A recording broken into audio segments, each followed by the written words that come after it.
ବର୍ଷାଙ୍କୁ ନେହୁରା ହେଲେ ଗୁଲୁଆ। ହଁ ଦର୍ଶକ ବନ୍ଧୁ, ହାସ୍ୟ ଅଭିନେତା ଗୁଲୁଆ ବର୍ତ୍ତମାନ ସମୟରେ ସୋସିଆଲ ମିଡିଆରେ ଆଉ ଏକ ଭିଡିଓ ପୋଷ୍ଟ କରିଛନ୍ତି, ଯେଉଁଥିରେ କି ସେ ବର୍ଷାଙ୍କୁ ଅନୁରୋଧ କରି କିଛି କଥା କହିଛନ୍ତି।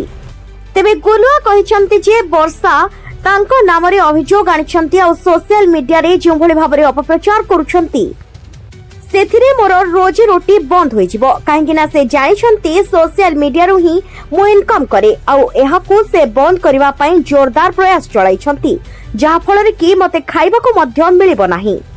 ଆଉ ସେ ଯେଉଁଭଳି ଭାବରେ ମତେ ବଦନାମ କରିସାରିଛନ୍ତି ସମସ୍ତଙ୍କ ସାମ୍ନାରେ, ଆଉ ଥରେ ମୁଁ ବିବାହ କରିପାରିବି ନାହିଁ। କୌଣସି ବାପା ତା ଝିଅକୁ ମୋ ହାତରେ ଟେକି ଦେବନି। ଆଉ ସାରା ଓଡ଼ିଶାବାସୀ ବର୍ତ୍ତମାନ ମତେ ଘୃଣା କରିବାକୁ ଲାଗିଛନ୍ତି। ବର୍ଷାଙ୍କ ଉପରେ ମୁଁ ଆଙ୍ଗୁଳି ଉଠାଇଲେ ସମସ୍ତେ ମତେ ଗାଳିଗୁଲଜ କରୁଛନ୍ତି। ତେବେ ଏମିତି କିଛି କଥା କହିଛନ୍ତି ଗୁଲୁଆ ଆଉ ନେହୁରା ହୋଇଛନ୍ତି ବର୍ଷାଙ୍କୁ। କହିଛନ୍ତି ଯେ ତମେ ସୋସିଆଲ ମିଡିଆକୁ ଅସ୍ତ୍ର ନ କରି କୋର୍ଟକୁ ଆସ, କୋର୍ଟକୁ ଆସି କଥାର ସମାଧାନ କର। ତମେ ଯଦି ସତରେ ଅଲଗା ହେବା ପାଇଁ ଚାହୁଁଛ ତେବେ କଥାକୁ ସମାଧାନ କର କୋର୍ଟରେ, ଆଉ ଅଲଗା ହୋଇଯାଅ। ଭଲରେ ଭଲରେ ଅଲଗା ନ ହୋଇ ସୋସିଆଲ ମିଡିଆରେ ଏପରି ଅପପ୍ରଚାର କାହିଁକି କରୁଛ ବର୍ଷା?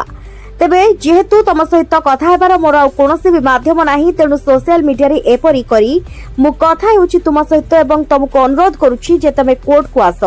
ଘରର କଥା ଘରେ ରଖିବାଟା ଭଲ ହେବ ଆଉ ତୁମକୁ ଭଲରେ ଅଲଗା ହେବାର ଯଦି ଅଛି ତେବେ ନିହାତି କୋର୍ଟକୁ ଆସିବା ତମେ ଉଚିତ।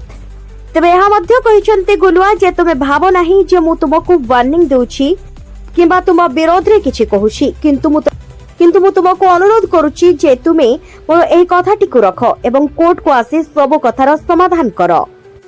ଏପରି କରିବା ଦ୍ୱାରା ଦୁହିଁଙ୍କର ସମ୍ମାନ ହାନି ହେଉଛି, ଏପରି କହି ବର୍ଷାଙ୍କୁ ଅନୁରୋଧ କରିଛନ୍ତି ଗୁଲୁଆ। ତେବେ ଦର୍ଶକ ବନ୍ଧୁ, ଦୁହିଁଙ୍କ ଜୀବନରେ ଏମିତି ଝଡ଼ ଆସିବ ବୋଲି କେହି କେବେ ଭାବି ନଥିଲେ।